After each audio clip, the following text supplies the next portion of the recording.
इस समय मौजूद है नोएडा के सेक्टर 22 के एच ब्लॉक पे और उत्तर प्रदेश में जो विधानसभा चुनाव होने वाले हैं, ऐसे में गौतम बुद्ध नगर में पहले फेज़ में चुनाव है। अगर जनता की पिछले क्या राय है, पिछले 5 साल के जो विकास कार्य हैं उनको लेके यहाँ पर सेक्टर 22 के एच ब्लॉक में रहने वाले लोगों से बातचीत करेंगे। सर, किस तरीके के विकास कार्य पिछले 5 साल में हुए हैं, क्या आप लोगों ने मूड बनाया इस बार? देखिए, विकास कार्य तो कुछ हुए ही नहीं हैं। हम अपने प्रयास से जो है नॉर्मल परेशानियां देखो आती हैं, फिर उनका समाधान भी होता है, फिर दोबारा हो जाती हैं। जैसे नाली भर गई, सीवर भर गया, पानी गंदा आने लग गया, बिजली की तारें टूट गई, फिर ठीक हो। ये परेशानियां आती भी हैं और चली भी जाती हैं। जैसे कई बड़े मुद्दे हैं जिनका समाधान होना बहुत ज़रूरी है। उदाहरण के तौर पे पीछे की ये गंदा नाला है। पहले 25 साल से हम इसके लिए प्रयास कर रहे हैं कि इसका कुछ हो जाए, जो लोगों को यहाँ रहना आसान हो। पहले तो ये दीवार नहीं थी तो यहाँ सूअर आते थे, यहाँ लोगों का रहना मुश्किल था। गंदा नाला इतना चौड़ा है। दूसरी बड़ी समस्या गैस पाइपलाइन की, कि हमारे यहाँ पाइपलाइन घरों में कनेक्शन हो गए लेकिन मेन पाइपलाइन नहीं डली। तीसरी समस्या जैसे ये नाला है, नाले की दीवार टूटी हुई है।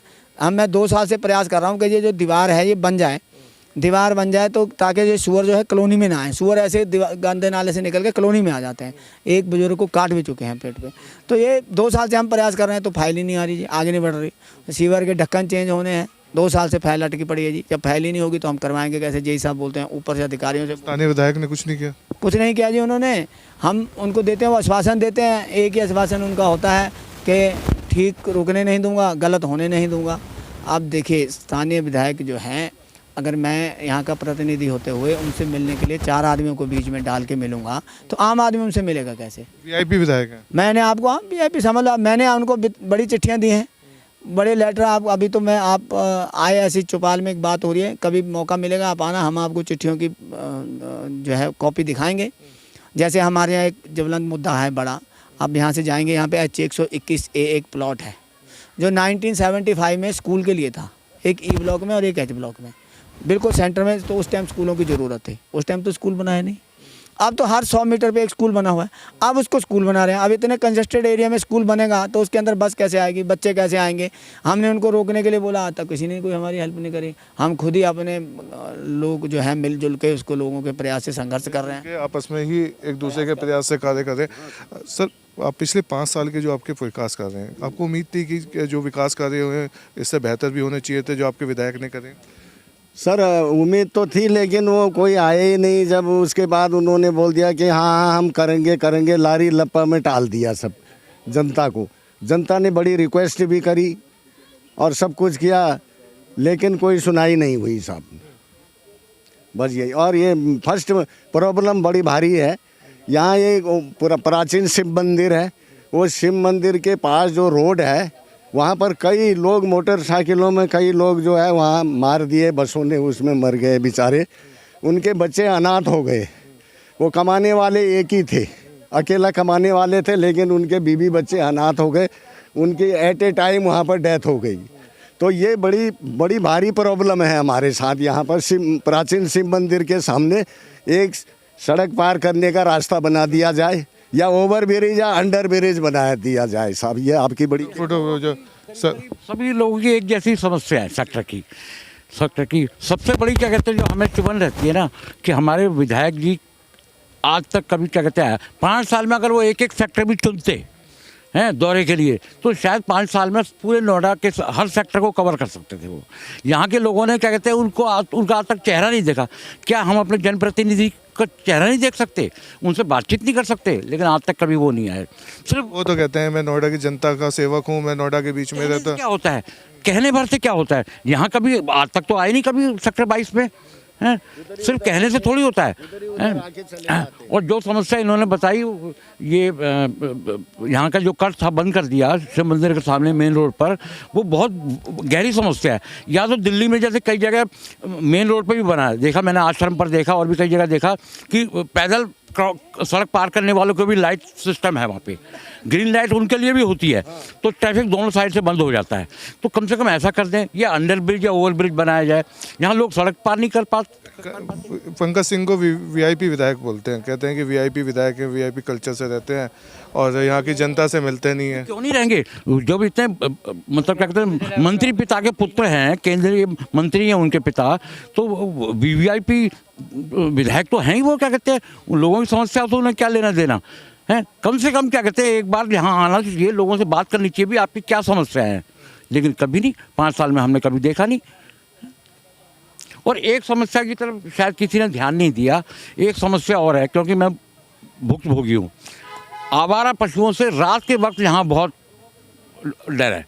रात को अगर आप बस स्टॉप से या कहीं पैदल आप अपने घर की तरफ आ रहे हैं, तो रात के खासकर 9 बजे के बाद 10 बजे के बाद आप आ रहे हैं, तो आपको घर कैसे पहुँचेंगे आप, ये भगवान ही जानता। आवारा कुत्ते यहाँ पे आवारा, उनसे बहुत ही परेशानी है और कुछ लोगों को काट भी चुके हैं। वो समस्या है ये कि हमारा जब से पार्टी आई है भारतीय जनता पार्टी, तो राशन कार्ड वगैरह वो कैंसिल कर दिए कि उसमें अखिलेश का फ़ोटो था, और आज तक हमें राशन नहीं मिला, जो कि हम पहले 40 सालों से नोएडा में रहकर राशन कार्ड हमारा बना हुआ था, एससी से हम ताल्लुक़ रखते हैं, तो हमारे को हर सहायता मिलती थी। अब हमें बिल्कुल नहीं, 10 साल से कोई सहायता किसी चीज़ की भी नहीं है।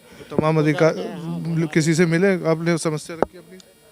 नहीं, समस्या रखी है, गए हैं प्रधान जी के पास भी आते, तो वो भी क्या करे बनते ही नहीं। अब बताओ राशन कार्ड भी नहीं बनेगा तो हम क्या खाएंगे। अब 2 साल से जो उसमें है, कमाने वाला हमारा कोई है नहीं, हम बुजुर्ग हैं 2, तो राशन कार्ड भी बन जाए तो कम से कम हर जगह पे हम उससे वो ले सकते हैं। कोई आर्थिक सहायता या कुछ भी नहीं मिला है। पंडित जी आप क्या कहेंगे, पिछले 5 साल के कार्य कुछ हुए? सर सब जो कहा है तो सुनबे किया है, लेकिन बात यह है जो भगवान है ऊपर में है, लेकिन बारिश सब जगह दे देता है, तो ऐसा नहीं जरूरी है जो आना ही चाहे। बिना आने से काम अगर हो गया तो बहुत मज़े की बात है। काम होना, विकास होना चाहिए। काम हुआ है?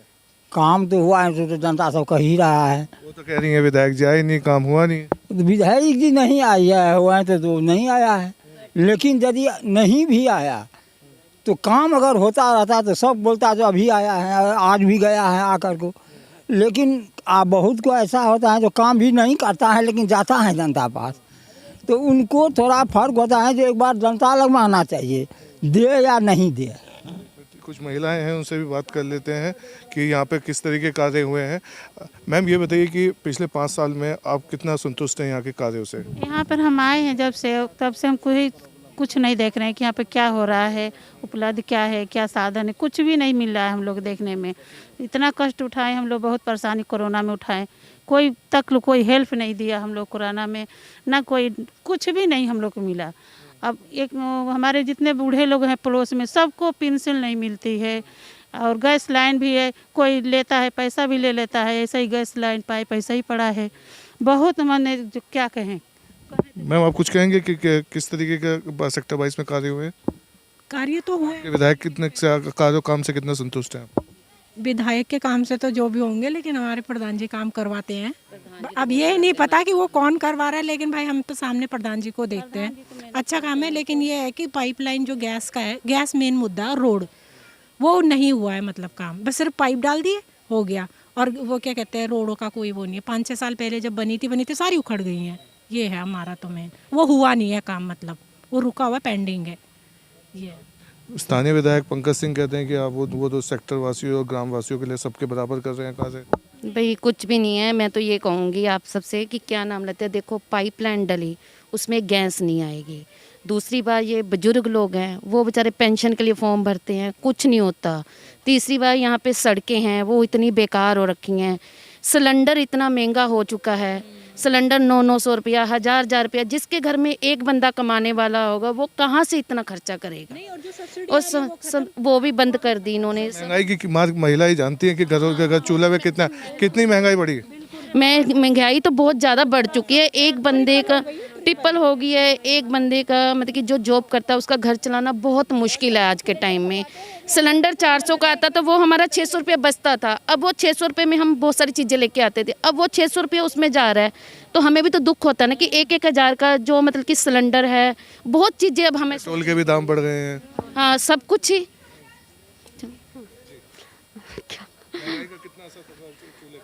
बहुत असर पड़ रहा है, बहुत महंगा हो रखा है, वो करना मुश्किल हो गया है, गुजारा करना बहुत ज़्यादा। अब तो सिलेंडर पे हम लेते हैं 900 रुपये का, सब्सिडी बिल्कुल ख़त्म कर दिया है। और सिलेंडर लेते हैं, सिलेंडर वाले भी कम आधा सिलेंडर देते हैं, 1 महीने भी नहीं चलता पूरा सिलेंडर। बीजेपी तो कहती थी जिसके घर में चूल्हा था उसको सिलेंडर दे दिया। सिलेंडर ऐसे दे दिया, खाली सिलेंडर जलाएंगे क्या, गैस भरेगी नहीं तो उसमें क्या खाली सिलेंडर चलेगा क्या? वो बीजेपी आया मगर महंगाई इतना आ गया भैया कि मत पूछिए, बहुत बुरा हाल है। हर एक आदमी परेशान है, रोजगार भी देख ही रहे हैं कैसा चल रहा है। जवान भी वो तो कह रहे हैं कि लाखों रोजगार दे चुके। नहीं, कहाँ दे चुके हैं? अभी तो घर घर में बच्चे ऐसे घूम रहे हैं, कहाँ दे रहे हैं? आ रहे हैं, कुछ काम नहीं है, कुछ धंधे नहीं है, कहाँ से लेके आएंगे? जिनके पास जो थोड़ा बहुत मतलब कि इकट्ठा कर रखा था वो खत्म हो गया, सेविंग खत्म हो गई, ये सब अब कैसे करेंगे? अब काम धंधे बंद हो रखे हैं। अभी भी वर्क फ्रॉम होम दे रखा है, जिनकी जॉब है वो तो उनको तो सैलरी मिल जाएगी, जिनकी जॉब नहीं है उनको कहाँ से होगा, क्या होगा? बीजेपी कहती है राम मंदिर बनवा दिया हम लोगों ने। राम मंदिर और मस्जिद का क्या मुर्दा है भैया? बस यही है, बस वही है कि हिंदू मुसलमान में फ़र्क डाल दीजिए, अपना रोटी सेकें, बस यही है भैया, बाकी और कुछ नहीं है। यहाँ मुसलमान हो चाहे हिंदू हो, वो जानता है कि महंगाई कितना असर पड़ा है, कितना परेशानी हुआ है, सब लोग जानते हैं ये। स्वास्थ्य पे और शिक्षाओं पे चुनाव होना चाहिए, आपको लगता है ना? लगता है स्वास्थ्य होना चाहिए, अस्पताल खुलना चाहिए, बच्चों को पढ़ाई लिखाई पर ध्यान देना चाहिए, जवानों को नौकरी देना चाहिए, ये सब पर ध्यान देना चाहिए सरकार, तब तो। नहीं तो सरकार ये तो आए हैं तो खाली महंगाई बढ़ाए हैं भैया। सरकार में जब ये कोरोना वायरस चल रहा था, स्कूलों में फीस बिल्कुल कम नहीं हुई थी, कैसे कैसे लोगों ने फीस भरी है, पूरी फीस भरी है, कोई कंसेशन नहीं मिला स्कूल में, कुछ नहीं हुआ। सरकार की अगर सरकार चाहती तो कंसेशन मिल सकता था, लेकिन ऐसा कुछ नहीं हुआ। पेरेंट्स पे कितना बर्डन पड़ा कि कहाँ से लेके आएगा पेरेंट्स इतना पैसा? जॉब भी नहीं है, कुछ नहीं है, समस्याएं हैं। सर आप कुछ कहेंगे कि पिछले 5 साल की बीजेपी ने एक काम तो जरूर किया जी, महंगाई तो बढ़ाई है, बाकी मेरे को लगता नहीं कोई ऐसा काम यहाँ हुआ हो दिखाई देता है ना। महिलाएं कह रही थी कि जो घर पर का बजट है वो बिगड़ गया है, बहुत ज़्यादा, बहुत बिगड़ गया। क्या वैसे तो कहने की बात है, सबको दिखाई दे रहा है तो बिगड़ा हुआ ही है। और 5 साल में क्या किया? महंगाई बढ़ाई, काम तो हुआ ही नहीं, और मेरे को लगता आगे भी होगी भी नहीं है। वो कहते हैं कि राम मंदिर बना दिया हमने। मंदिर बनाने से क्या होगा सर? हैं, जब खाने की रोटी नहीं मिलेगी तो मंदिर कहाँ जा पाएंगे? हैं, महंगाई इतनी बढ़ गई है, खाना नहीं खा पाएंगे तो मंदिर तक कहाँ जाएंगे? चलना जाएगा तो क्या करेंगे?